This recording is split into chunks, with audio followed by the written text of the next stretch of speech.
That means परमाणु की संरचना। एटम, एटम मीन्स होता है परमाणु,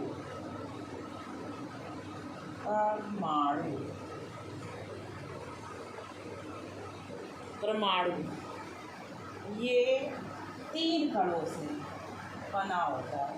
There are 3 elementary particles.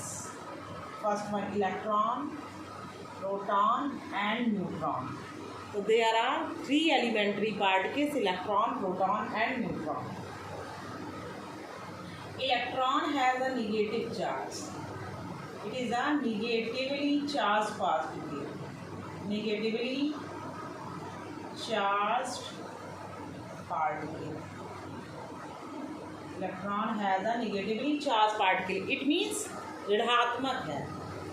इसके ऊपर जो चार्ज होता है Q, charge on electron 1.6 into 10 की पावर माइनस 19 कूलम, 19 कूलम।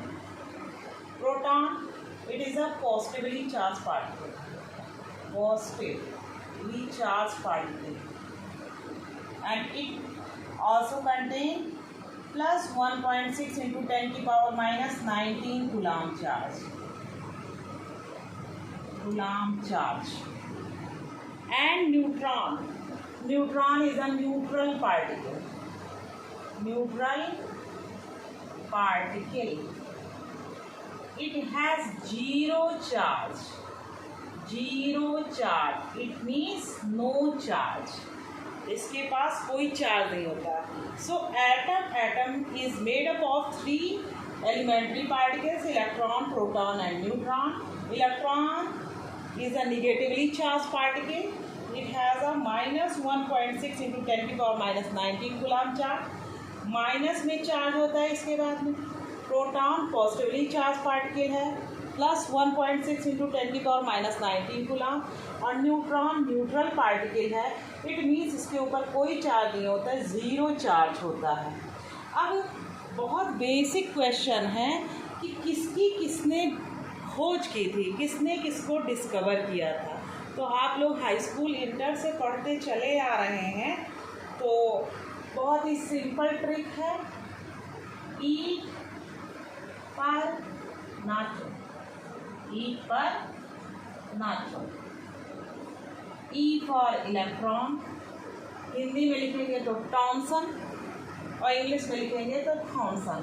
तो इलेक्ट्रॉन की खोज किसने की थी? टॉमसन ने, और इंग्लिश में आप कहेंगे थॉमसन।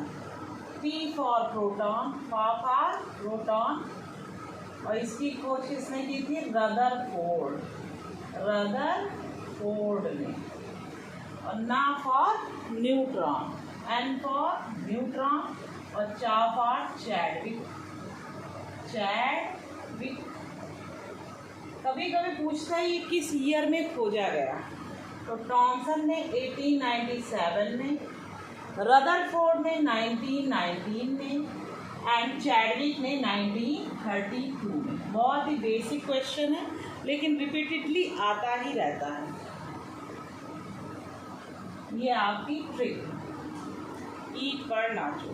तो इस तरीके एटम की 3 एलिमेंट्री पार्टिकल होते हैं: इलेक्ट्रॉन, प्रोटॉन और न्यूट्रॉन। इलेक्ट्रॉन पे चार्ज माइनस 1.6 इंटू 10 की पावर माइनस 19 कूलम, प्रोटॉन पे 1.6 इंटू 10 की पावर माइनस 19, सेम होता है लेकिन इस पर माइनस होता है, इस पर प्लस होता है। और न्यूट्रॉन जीरो, न्यूट्रॉन पर ज़ीरो चार्ज होता है। अब बात ये आती है कि कौन कहाँ प्रेजेंट होता है, एटम में कौन कहाँ पे प्रेजेंट होता है, ये भी हमें पता होना चाहिए। तो एटम हम मान लेते हैं कि स्फेरिकल स्ट्रक्चर है, इसमें बीच में न्यूक्लियस होता है। न्यूक्लियस में कौन रहता है? न्यूट्रॉन और प्रोटॉन होते हैं। जो न्यूट्रॉन और प्रोटॉन ये दोनों पार्टिकल न्यूक्लियस में रहता है, और इसके चारों ओर अराउंड सेल्स होती हैं। हिंदी में बोलेंगे तो कक्षाएं कहते हैं। और और इन्हीं में इलेक्ट्रॉन क्या करते हैं, रिवॉल्व करते रहते हैं, इलेक्ट्रॉन रिवॉल्व करते रहते हैं। तो इस तरीके से ये बेसिक स्ट्रक्चर ऑफ एटम है। बहुत ही सिंपल जानकारी है लेकिन बहुत ही इम्पॉर्टेंट है। साइंस के बैकग्राउंड से ये बहुत ही ज़्यादा इम्पॉर्टेंट है। सो नेक्स्ट लेक्चर में हम आगे इसके बारे में पढ़ेंगे कि कहाँ कैसे इसको डिस्कवर किया गया, कैसे आगे की चीज़ें हैं। Thank you for watching.